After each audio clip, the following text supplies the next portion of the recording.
जो रेगुलेशंस आए हैं, क्या उसने मार्केट को सेफ किया है? क्या कंपटीशन में उससे और जो जिस तरह के प्लेयर्स हैं इस वक्त रियल एस्टेट मार्केट में, उनमें कमी आई है या फिर it's just the other way around? Real estate में एक बहुत बड़ा फर्क ये आया है ऑफ लेट की अफोर्डेबल हाउसिंग लॉन्च नहीं हो रही है। ज़्यादा से ज़्यादा लग्जरी हाउसिंग लॉन्च हो रहे हैं और लग्जरी हाउसिंग में आप वजह? देखिए डेवलपर्स का ग्रीड सबसे बड़ी वजह है कि डेवलपर मार्जिन्स। जानता है कि मेरे मार्जिन्स ज़्यादा हैं, मेरे पास प्राइस इलास्टिसिटी है। वैसे और भी मैक्रो इकोनॉमिक वजह हैं कि लोअर एंड पे पब्लिक परचेजिंग पावर भी कम हुई है, वो सब अलग वजह है। लेकिन डेवलपर अपनी इलास्टिसिटी को देखता है और मैं एक नहीं मल्टीपल ऐसे मामले जानता हूं जहां पे सिर्फ इसलिए लोग नहीं जाते हैं कोर्ट में क्योंकि वो कैश देकर फंसे पड़े होते हैं। आपको याद होगा सुपरटेक का जो ट्विन टावर का डिमोलिशन केस था, उसमें कई बायर बिल्डर की तरफ से कोर्ट में अपीयर हुए थे कि हम नहीं चाहते हैं कि हमारा ये घर डिमोलिश हो, क्योंकि वजह वही थी कि वो कैश देकर फंसे पड़े थे। और बिल्डर का स्टैंड ऐसे में बहुत क्लियर होता है कि अगर मेरा कुछ डेंट होता है मेरे बिजनेस पे तो मैं किसी का कैश वापस नहीं करूंगा। ग्राउंड रियलिटी अगर हम देखें तो एक एवरेज होम बायर आज भी विक्टिम है। और मैं जब एवरेज होम बायर की बात कर रहा हूं तो मैं बिलो 2 करोड़ की बात कर रहा हूं, क्योंकि उसके ऊपर का एक खेल अलग हो जाता है। वो एक कार्टेल ऑफ ब्लैक मनी का खेल शुरू हो जाता है। इस शहर में अगर आपको इस देश में रियल एस्टेट को रिफॉर्म करना है, आपको एंट्री बैरियर के तौर पर कुछ करना होगा। आपको इस जो सेल एंड बिल्ड मॉडल है, उस सेल एंड बिल्ड मॉडल पे राइडर्स लाने होंगे कि आप पब्लिक डिपॉजिट कितना ले सकते हैं, किस टर्म्स के साथ ले सकते हैं।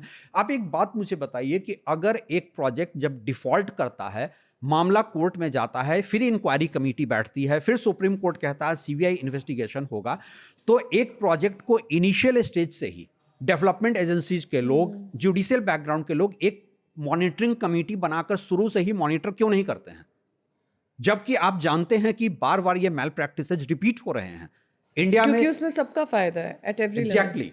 फायदा ये है कि वेस्टेड इंटरेस्ट इस बिजनेस में इतने ज्यादा हैं कि यहां पे मुझे लगता है कि ये जो रिफॉर्म का जो पूरा ढकोसला किया जा रहा है, ये रिफॉर्म नहीं है। अनफॉर्चुनेट रियलिटी ये है जो आपने कहा कि पब्लिक के पास इंफॉर्मेशन, पब्लिक इंफॉर्मेशन कहां से ले?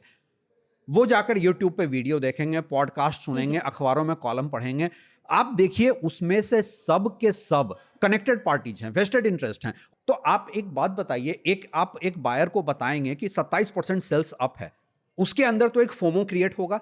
वो तो सोचेगा वही जो एक ह्यूमन साइकोलॉजी होती है, आज नहीं खरीदे तो दोबारा कभी नहीं खरीद पाएंगे। और उसमें वो अपने बजट को भी एक्सीड कर जाएगा, अपने नीड्स को भी आइडेंटिफाई नहीं कर पाएगा। तो आप जब रियल एस्टेट में रिफॉर्म की बात करते हैं, मेरा पहला सवाल यह है कि जितने रिफॉर्म्स के आप दावे कर रहे हैं, उस रिफॉर्म से एक एवरेज कंज्यूमर का क्या फायदा हुआ है? अगर आपको सिस्टम डिजाइन करना पड़े, हालांकि मुझे आपका आंसर पता है, तो आप मार्केट ग्रोथ को प्रेफरेंस देंगे या फिर कंज्यूमर इंटरेस्ट को? देखिए, इसको ब्रॉडली अगर बात करें तो कैपिटलिज्म का मतलब एक इंक्लूसिव कैपिटलिज्म भी हो सकता है। चाइना ने वो करके कैसे दिखाया है? देखिए, आपको अगर डिजाइन करना हो, सबसे पहले आप रियल एस्टेट में एक एंट्री चेक पॉइंट बनाएंगे। दूसरी बात, चूंकि आप इस पूरे बिजनेस में पब्लिक का डिपॉजिट ले रहे हैं, तो पब्लिक का डिपॉजिट ले रहे हैं तो आपको उसके लिए अकाउंटेबिलिटी का एक फ्रेमवर्क तैयार करना पड़ेगा। तीसरी बात, अगर आप बैंक लेंडिंग भी आप इतना लिबरल कर रहे हैं, क्या कोई भी बैंक कभी ये क्रॉस चेक करती है कि ये बायर का फर्स्ट होम है, सेकंड होम है?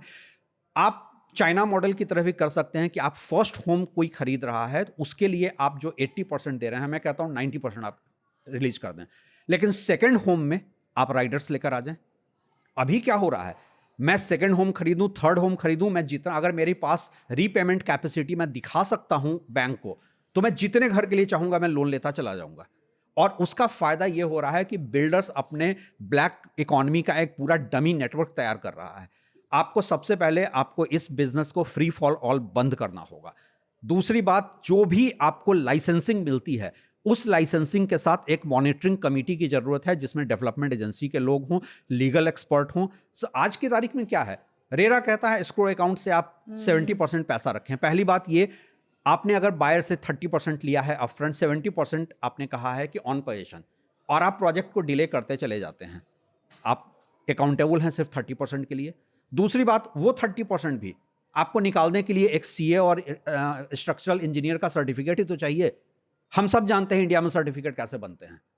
तो पूरा का पूरा आपको सिस्टम को रीडिजाइन करने की जरूरत है। अनफॉर्चुनेटली रियल एस्टेट के जितने स्टेक होल्डर हैं, मैं ये बात ऑन कैमरा सबसे कहता हूं कि आप लोग बहुत शॉर्ट साइटेड हैं। आपको लगता है कि आप कनेक्टेड पार्टी हैं, आपका एक वेस्टेड इंटरेस्ट है, तो आप सेक्टर के रॉन्ग प्रैक्टिसेस को प्रमोट कर रहे हैं। रियल एस्टेट के ग्रोथ में सबसे बड़ा बॉटलनेक यही है।